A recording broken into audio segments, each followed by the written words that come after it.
Let's talk about OOP basics. Okay, I will just explain in short. This is not a tutorial about OOP or OOP itself. This is about practical tasks, solving the practical tasks.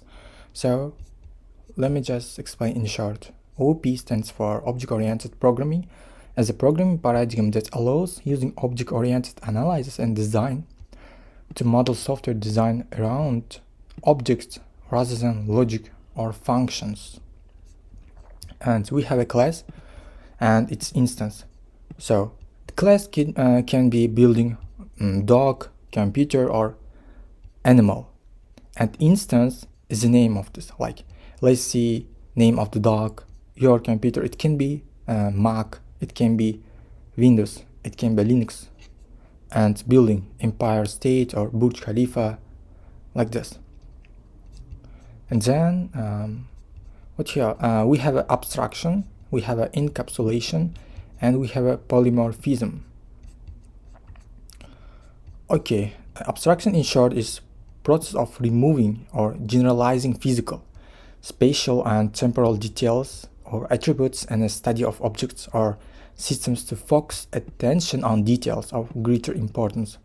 Like we can assume it's abstract one. It will know there is no logic. And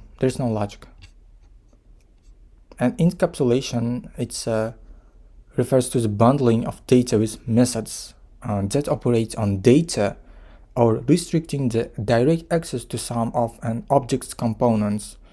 And we have like private, public, protected. Let me show you. Like here, public, private, protected. We encapsulate. And polymorphism is a provision of single interface for entities of the different types or use of a single symbol to represent several different types. It says like poly, many, and morph, form, like many forms, in many forms.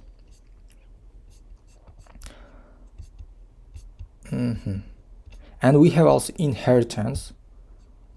Inheritance is it's a mechanism of basing an object or class upon another object or class retaining a similar implementation. For example, we have a class person and we have a class employee that inherited person, because employee is a person and it's inherited.